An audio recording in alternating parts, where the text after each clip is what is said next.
నా వల్ల కాదు అని ఏడుస్తున్నావా? అయితే ఇది విను. చాప్టర్ 1 ద సైలెంట్ క్రై, మౌన రోదన. ఈ రాత్రి చాలా భారంగా గడుస్తోంది కదూ. చుట్టూ గాఢాంధకారం, అందరూ నిద్రపోతున్నారు. కాని నువ్వు మాత్రం ఆ చిన్న గదిలో దిండులో ముఖం దాచుకొని ఏడుస్తున్నావు. నీ గుండెలో ఏదో తెలియని బరువు, గొంతులో ఏదో అడ్డుపడుతున్నట్టు ఉంది. ఎవరికీ చెప్పుకోలేవు, చెప్పుకున్నా ఎవరికీ అర్థం కాదు. అందుకే నీ కన్నీళ్లే నీకు నేస్తాలయ్యాయి. బహుశా ఈరోజు నువ్వు మరోసారి ఓడిపోయావేమో. నీ కష్టాన్ని ఎవరూ గుర్తించలేదేమో. లేదా నువ్వు ప్రాణంగా ప్రేమించిన మనిషి నిన్ను అర్ధాంతరంగా వదిలేసి వెళ్ళిపోయారేమో. అద్దంలో నిన్ను నువ్వు చూసుకుంటే అసహ్యం వేస్తోందా?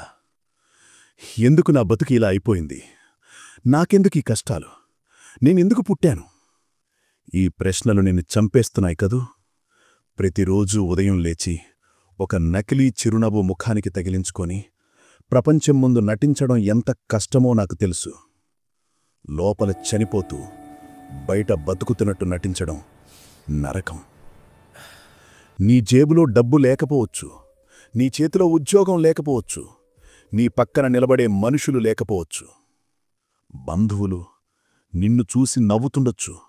వీడింతే, వీడికి ఏం రాదు అని ముద్రవేసి ఉండొచ్చు. ఆ మాటలు బాకుల్లా గుండెల్లో దిగుతున్నాయి కదా. నిద్రపోదామని కళ్ళు మూసుకుంటే భవిష్యత్తు భయపెడుతోంది. నా పరిస్థితి ఏంటి? నా కుటుంబ పరిస్థితి ఏంటి? నన్ను నమ్ముకున్న వాళ్ళని నేను ఆనందంగా చూసుకోగలనా? విను మిత్రమా, ఈరోజు నువ్వు అనుభవిస్తున్న ఈ నొప్పి, ఈ ఏకాంతం, ఇది శిక్ష కాదు, ఇదొక పరీక్ష. దేవుడు అత్యంత కఠినమైన యుద్ధాలను తన అత్యంత ధైర్యవంతులైన సైనికులకు మాత్రమే ఇస్తాడు. నువ్వు ఒంటరివి కాదు. నీ కన్నీటి చుక్కకి ఒక విలువ ఉంది. ఈ చీకటి శాశ్వతం కాదు. కానీ ఈ చీకటిని దాటాలంటే నువ్వొక నిజాన్ని తెలుసుకోవాలి. Chapter 2 the mirror of truth, నిష్ఠూర నిజం. నిన్ను నువ్వు ఒకసారి ప్రశ్నించుకో. ఎందుకు ఏడుస్తున్నావు? ఓడిపోయావనా? లేక ప్రయత్నించడం ఆపేశావనా? నువ్వొక మధ్యతరగతి కుటుంబంలో పుట్టావు, నిజమే. నీకు సపోర్ట్ లేదు, నిజమే. కాని ఇవేవి నీ ఓటమికి కారణాలు కావు. ఇవి కేవలం సాకులు మాత్రమే. నిజం చెప్పనా? నీకు అతిపెద్ద శత్రువెవరో తెలుసా? పక్కింటి వాళ్ళు కాదు, నీ ఫ్రెండ్స్ కాదు, నీ పరిస్థితి కాదు. అద్దంలో కనిపించే నువ్వే నీ శత్రువు. నీ మనసే నిన్ను మోసం చేస్తోంది. నీ వల్ల కాదు, వదిలే అని నీ మనసు చెప్తుంటే నువ్వు దాన్ని నమ్మి కూర్చుండిపోయావు. ఒక చిన్న ఫెయిల్యూర్ రాగానే ప్రపంచం అంతమైపోయినట్టు డీలా పడిపోయావు. నీ నాన్ననెప్పుడైనా గమనించావా? ఆయన చొక్కా చిరిగిపోయినా నీకు కొత్త బట్టలు కొనిచ్చారు. ఆయన చెప్పులు అరిగిపోయినా నీ భవిష్యత్తు కోసం నడిచారు.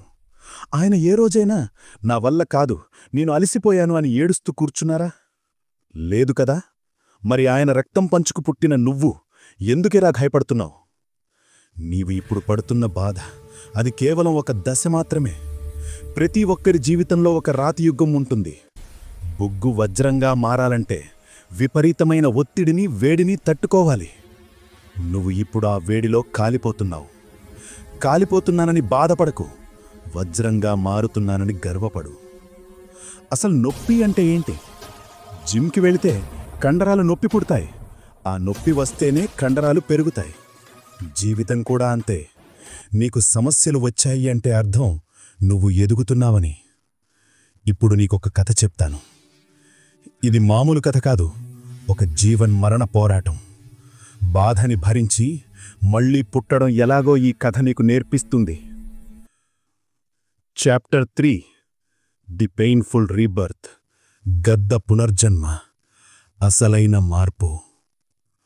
పక్షుల్లో రారాజు ఎవరు? గద్ద. ఒక గద్ద సుమారుగా 70 సంవత్సరాలు బతుకుతుంది. కాని దాని 40వ ఏట దానికి ఒక విచిత్రమైన, భయంకరమైన పరిస్థితి ఎదురవుతుంది. 40 ఏళ్లు వచ్చేసరికి దాని పొడవైన గోర్లు వంగిపోతాయి, వేటను పట్టుకోలేవు. దాని పదునైన ముక్కు వంగిపోయి తినడానికి పనికిరాకుండా పోతుంది. దాని రెక్కలు బరువుగా మారిపోయి ఛాతీకి అతుక్కుంటాయి. ఆకాశంలో ఎగరడం కష్టమైపోతుంది. ఇప్పుడు ఆ గద్ద ముందు రెండే దారులు ఉన్నాయి. 1, ఓటమిని అంగీకరించి చనిపోవడం. 2, ఒక నరకప్రాయమైన మార్పుకి సిద్ధపడ్డం. ఈ ప్రాసెస్ 150 రోజులుంటుంది, అంటే 5 నెలలు. ఆ గద్ద ఏం చేస్తుందో తెలుసా? చనిపోవడానికి ఏమాత్రం ఇష్టపడదు. అది ఎత్తైన కొండ మీదకు వెళుతుంది. ఒంటరిగా ఒక గూడు కట్టుకుంటుంది. అక్కడ మొదలవుతుంది అసలు పోరాటం. మొదట తన ముక్కుని బలంగా రాతికేసి కొట్టి కొట్టి దాన్ని పీకి పారేస్తుంది. రక్తం కారుతుంది, విపరీతమైన నొప్పి, అయినా భరిస్తుంది. కొత్త ముక్కు వచ్చాక దానితో తన కాలిగోళ్లను ఒక్కొక్కటిగా పీకి పారేస్తుంది. తరువాత తన బరువైన ఈకలను ఒక్కొక్కటిగా పీకి పారేస్తుంది. ఆలోచించు, నీ శరీరం మీద ఉన్న చర్మాన్ని నువ్వే పీక్కుంటే ఎంత నొప్పి పుడుతుంది? గద్ద ఆ నొప్పిని 5 నెలల పాటు భరిస్తుంది. ఆకలి, నొప్పి, ఒంటరితనం, రక్తం. కానీ ఆ 5 నెలల తపస్సు తర్వాత కొత్త ముక్కు, కొత్త గోళ్ళు, కొత్త రెక్కలతో ఆ గద్ద మళ్లీ శిఖరం మీద నుంచి దూకి ఆకాశంలోకి గద్దలా ఎగురుతుంది. దీన్నే పునర్జన్మ అంటారు. ఆ తర్వాత అది మరో 30 ఏళ్లు రారాజులా బతుకుతుంది.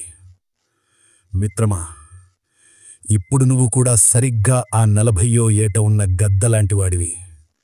నీ పాత అలవాట్లు, నీ పాత ఆలోచనలు, నీ బద్ధకం, నీ భయం, ఇవన్నీ ఆ పాత ఈకల్లాంటివి.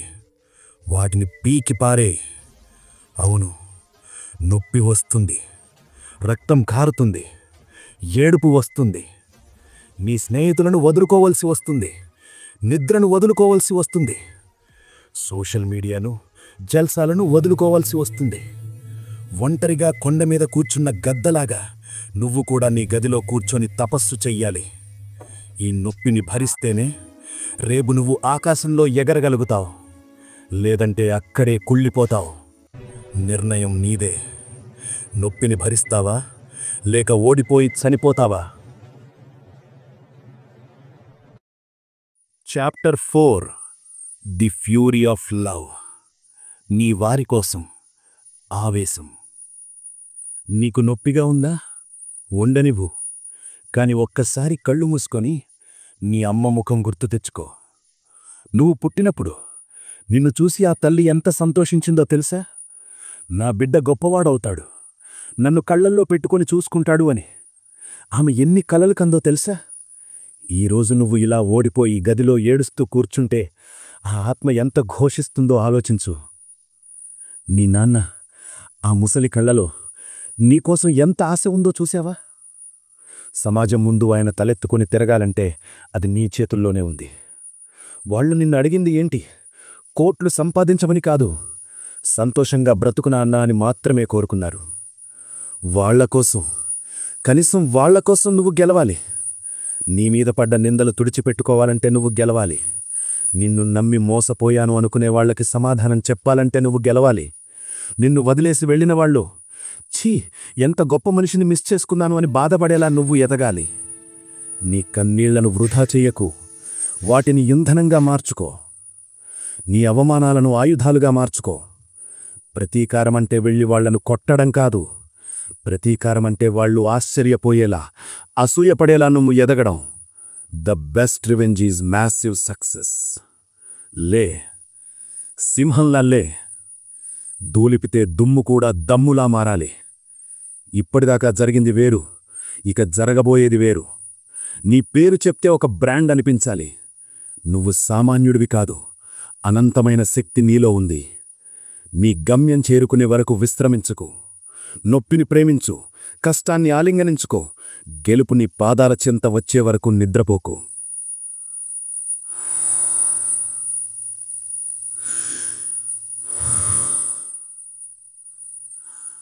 Chapter 5, the new dawn. కొత్త ఉదయం. ఇప్పుడు గుండె మీద చెయ్యి వేసుకో. నీ గుండె చప్పుడు వినపడుతోందా? అది కేవలం చప్పుడు కాదు, అది నీకు దేవుడిచ్చిన ఇంకో అవకాశం. నువ్వింకా బ్రతికే ఉన్నావు అంటే అర్థం నీ కథ ఇంకా అయిపోలేదు అని. ఈరోజు రాత్రి ఈ కన్నీర్లతో పాటే నీ గతాన్ని కడిగేశాయి. రేపు ఉదయం సూర్యుడు వస్తాడు. అది కేవలం రోజు కాదు, అది నీ కొత్త జీవితం. ఆ గద్దల నీ పాత రెక్కల్ని పీకేశావు, ఇప్పుడు నీకు కొత్త రెక్కలు వచ్చాయి. ఆకాశం వైపు చూడు, అది నీకోసమే ఎదురు చూస్తోంది. భయపడకు మిత్రమా, నీ వెనక ఎవ్వరూ లేకపోయినా పర్లేదు. నీ గుండెలో ధైర్యం ఉంటే చాలు, ప్రపంచాన్ని జయించొచ్చు. నువ్వు గెలుస్తావు, ఖచ్చితంగా గెలుస్తావు. నాకు నీ మీద నమ్మకముంది. నీ తల్లిదండ్రుల ఆశీస్సులు నీకు రక్షగా ఉన్నాయి. నవ్వు, మనస్ఫూర్తిగా నవ్వు. ఈ క్షణం నుంచి నువ్వొక యోధుడివి. యుద్ధం మొదలుపెట్టు. విజయం నీదే. All the best. జై హింద్.